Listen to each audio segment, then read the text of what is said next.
In this video, we will continue with the reading of the book titled Self-Mastery Through Conscious Autosuggestion by Emile Coue. It was published in 1922 and it is in the public domain. If you're new to my channel, welcome, and to our Fortune community, welcome back. I like the title of the book, Self-Mastery, and the thing is that the only way that we can master the self is by a choice, right? No one else can do the work for us. Please let me know, have you been using this method already or something similar? And what are the results? All right, I'm going to continue on to the next section here, titled How Suggestion Works. In order to understand properly the part played by suggestion, or rather by autosuggestion, it is enough to know that the unconscious self is the grand director of all our functions. Make this believed, as I said above, that a certain organ which does not function well must perform its function, and instantly the order is transmitted. The organ obeys with docility and either at once or little by little performs its functions in a normal manner. This explains simply and clearly how by means of suggestion one can stop hemorrhages, cure constipation, cause fibrous tumors to disappear, cure paralysis, tubercular lesions, varicose, ulcers, etc. Let us take, for example, a case of dental hemorrhage, which I had the opportunity of observing in the consulting room of M. Goth, a dentist at Troyes. A young lady whom I had helped to cure herself of asthma, from which she had suffered for 8 years, told me one day that she wanted to have a tooth out. As I knew her to be very sensitive, I offered to make her feel nothing of the operation. She naturally accepted with pleasure, and we made an appointment with the dentist. On the day we had arranged, we presented ourselves at the dentist, and, standing opposite my patient, I looked fixedly at her, saying, "You feel nothing, etc., etc." And while still continuing the suggestion, I made a sign to the dentist. In an instant the tooth was out without Madame D. turning a hair.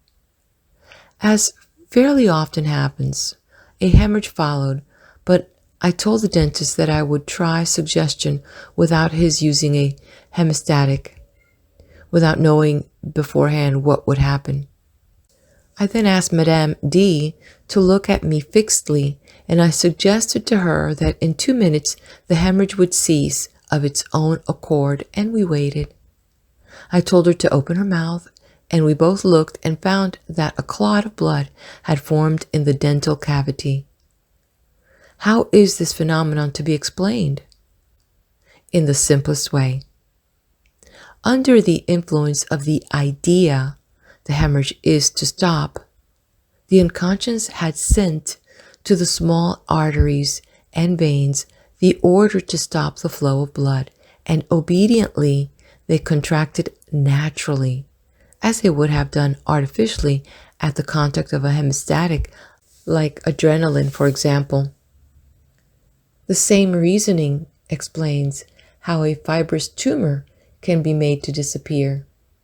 The unconscious, having accepted the idea it is to go, the brain orders the arteries which nourish it to contract.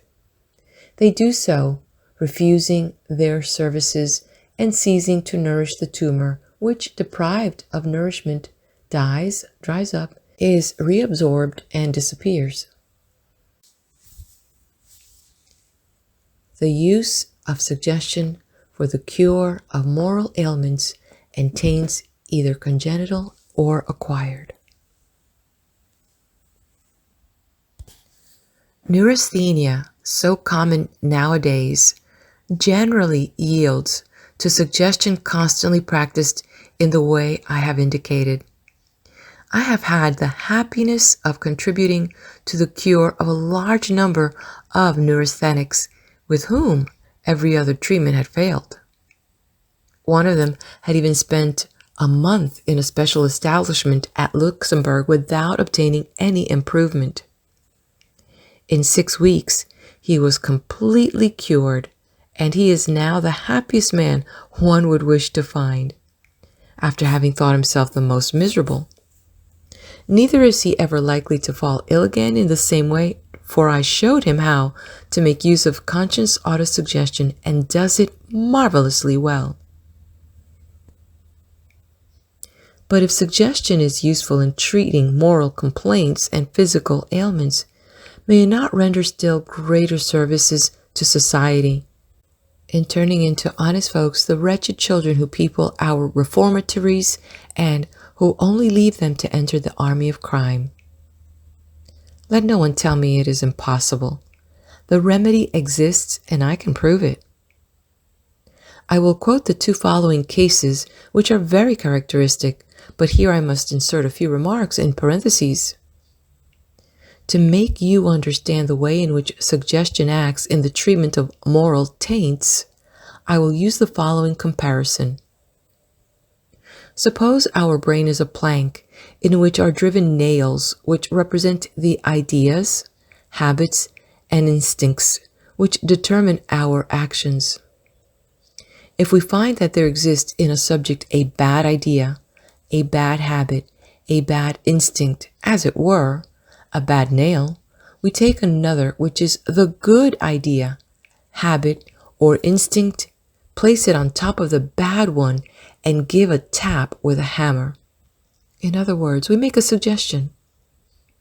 The new nail will be driven in perhaps a fraction of an inch, while the old nail will come out to the same extent. At each fresh blow with the hammer, that is to say, at each fresh suggestion, the one will be driven in a fraction further and the other will be driven out the same amount, until after a certain number of blows, the old nail will come out completely and be replaced by the new one. When this substitution has been made, the individual obeys it. Let us turn to our example. Little M, a child of 11 living at Troyes, was subject night and day to certain accidents inherent to early infancy. He was also a kleptomaniac and, of course, untruthful into the bargain. At his mother's request, I treated him by suggestion. After the first visit, the accidents ceased by day, but continued at night. Little by little, they became less frequent, and finally, a few months afterwards, the child was completely cured. In the same period, his thieving propensities lessened, and in 6 months, they had entirely ceased. The child's brother, aged 18, had conceived a violent hatred against another of his brothers. Every time that he had taken a little too much wine, he felt impelled to draw a knife and stab his brother. He felt that one day or other he would end up by doing so, and he knew at the same time that having done so he would be inconsolable. I treated him also by suggestion, and the result was marvelous. After the first treatment, he was cured. His hatred for his brother had disappeared, and they have since become good friends and got on capitally together.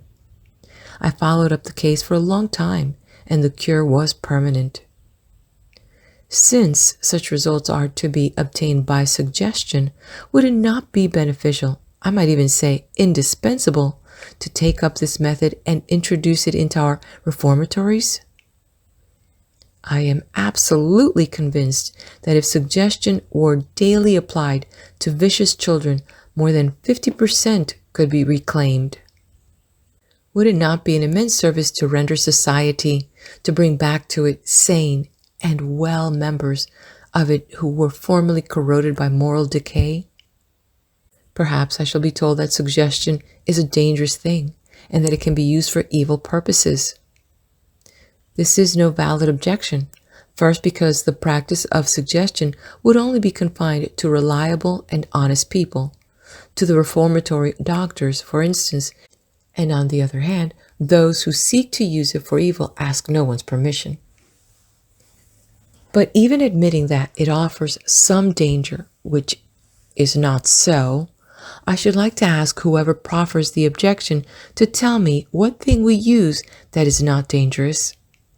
Is it steam, gunpowder, railways, ships, electricity, automobiles, airplanes? Are the poisons not dangerous which we, doctors and chemists, use daily in minute doses and which might easily destroy the patient if, in a moment's carelessness, we unfortunately made a mistake in weighing them out?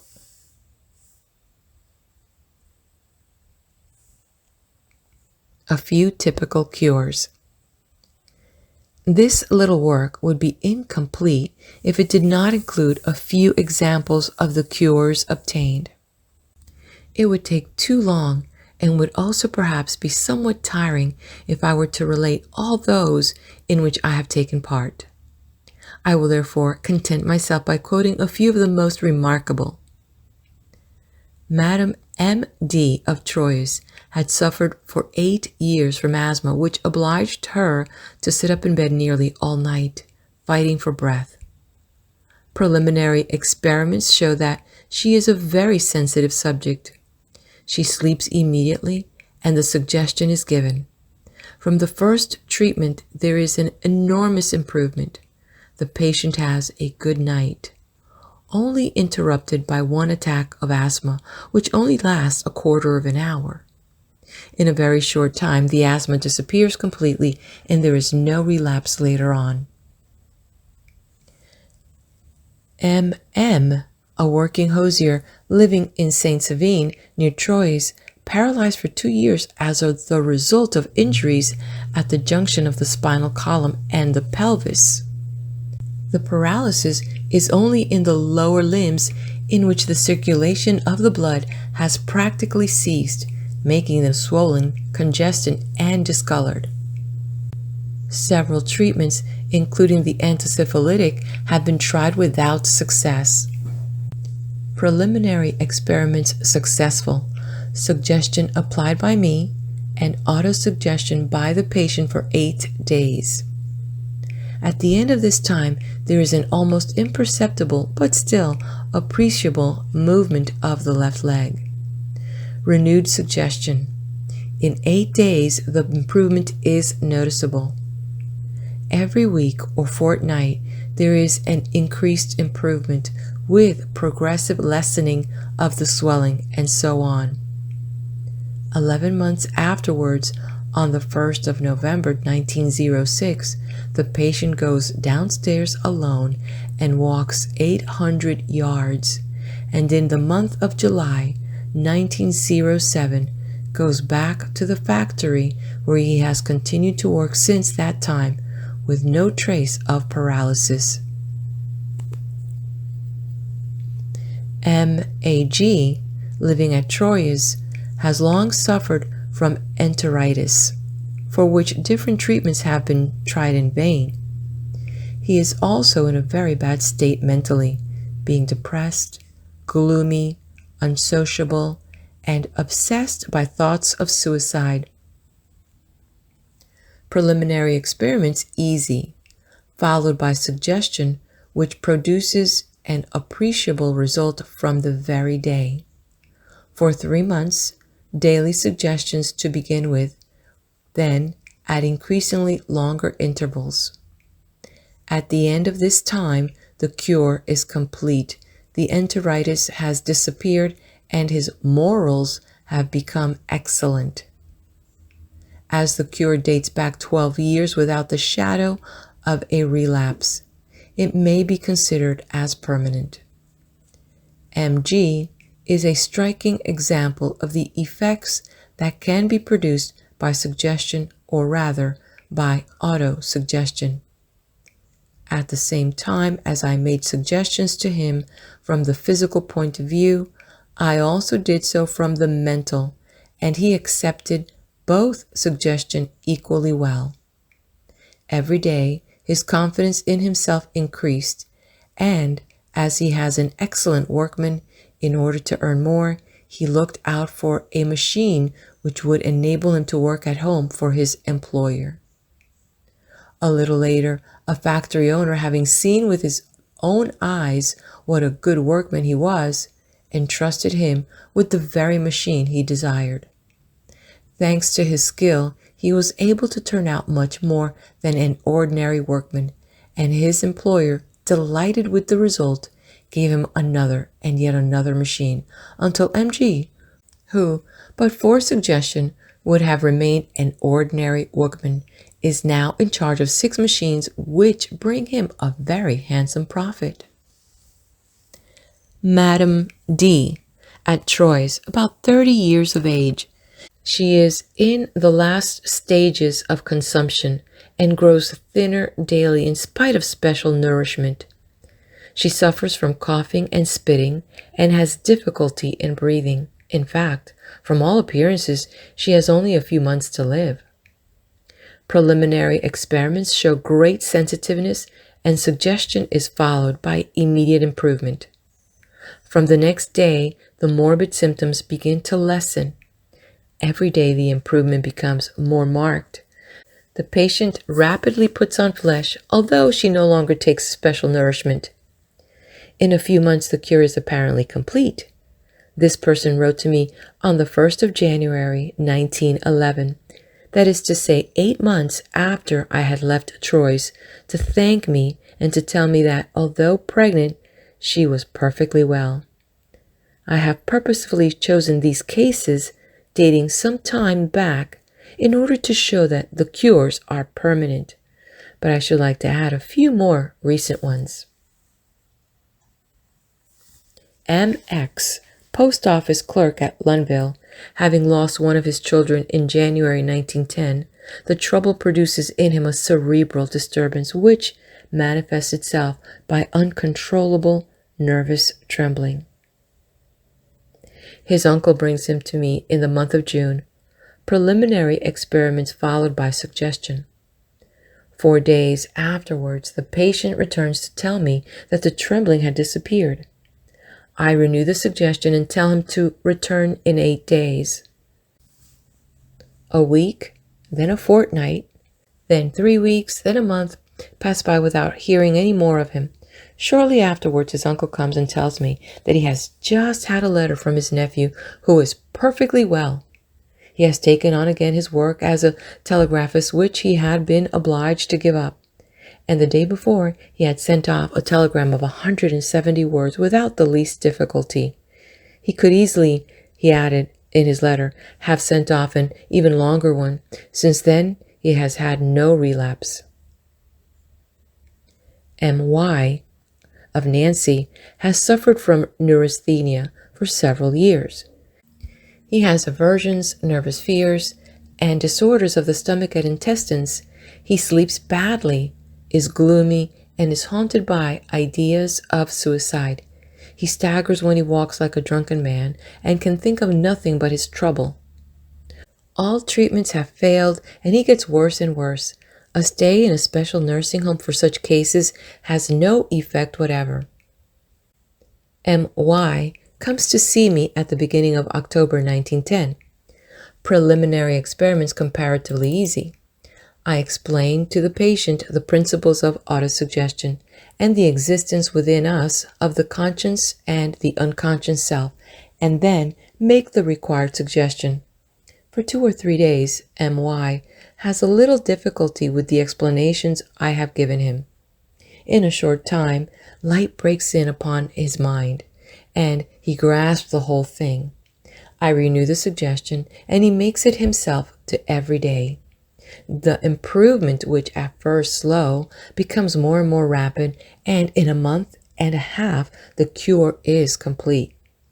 The ex-invalid, who had lately considered himself the most wretched of men, now thinks himself the happiest.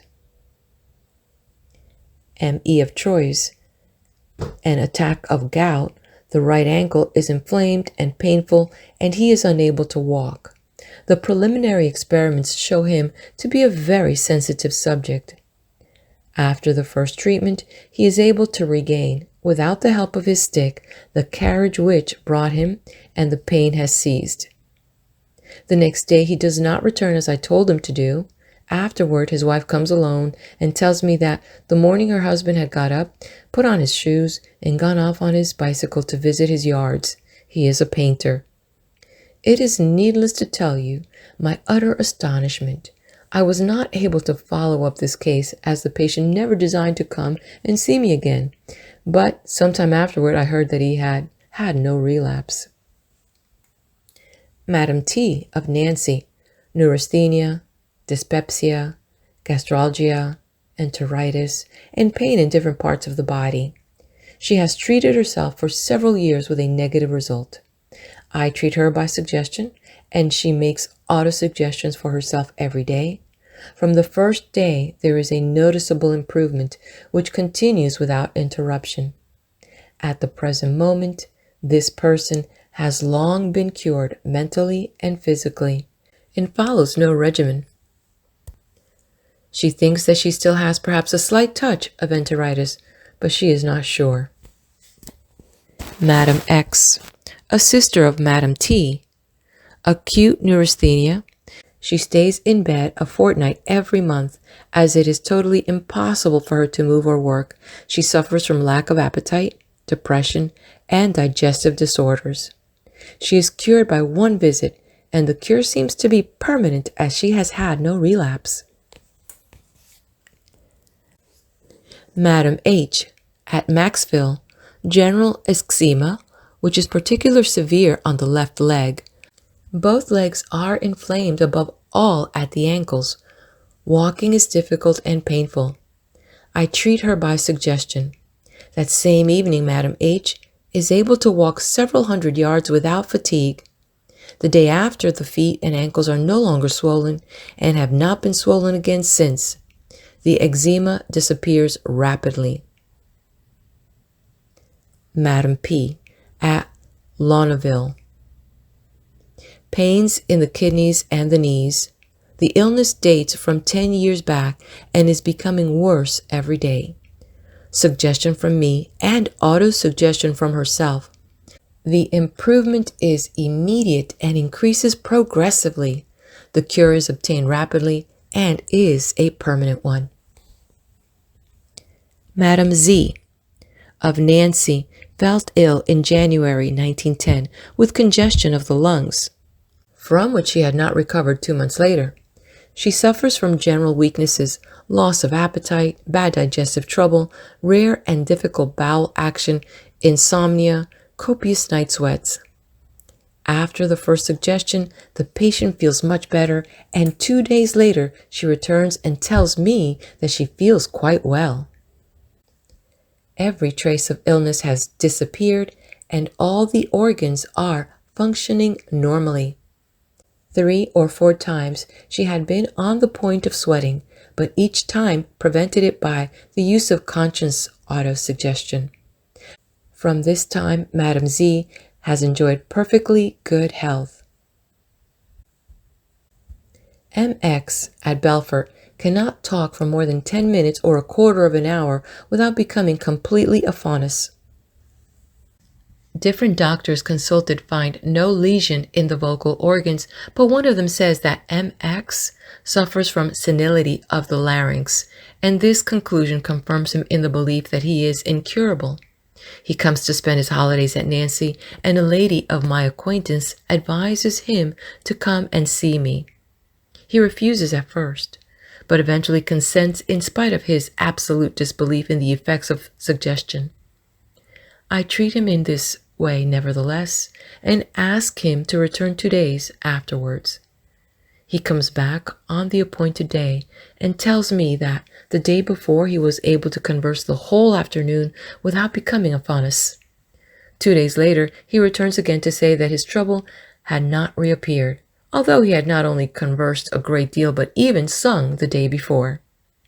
The cure still holds good, and I am convinced that it will always do so. Before closing, I should like to say a few words on the application of my method to the training and correction of children by their parents. The latter should wait until the child is asleep, and then one of them should enter his room with precaution. Stop a yard from his bed and repeat 15 or 20 times in a murmur all the things they wish to obtain from the child. From the point of view of health, work, sleep, application, conduct, etc. He should then retire as he came, taking great care not to awake the child. This extremely simple process gives the best possible results, and it is easy to understand why. When the child is asleep, his body and his conscious self are at rest and, as it were, annihilated. His unconscious self, however, is awake. It is then to the latter alone that one speaks, and it is very credulous. It accepts what one says to it without dispute, so that little by little the child arrives at making of himself what his parents desire him to be. Conclusion. What conclusion is to be drawn from all this? The conclusion is very simple and can be expressed in a few words. We possess within us a force of incalculable power, which, when we handle it unconsciously, is often prejudicial to us.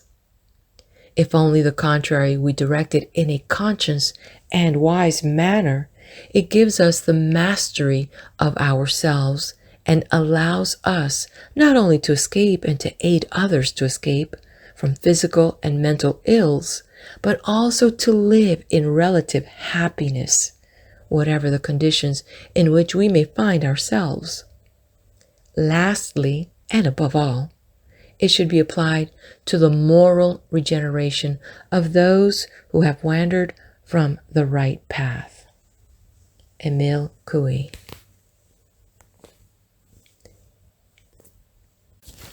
End of section. Hit that like button and subscribe to the channel. Head over to the next video where we will continue with the next section titled Thoughts and Precepts of Emile Coue.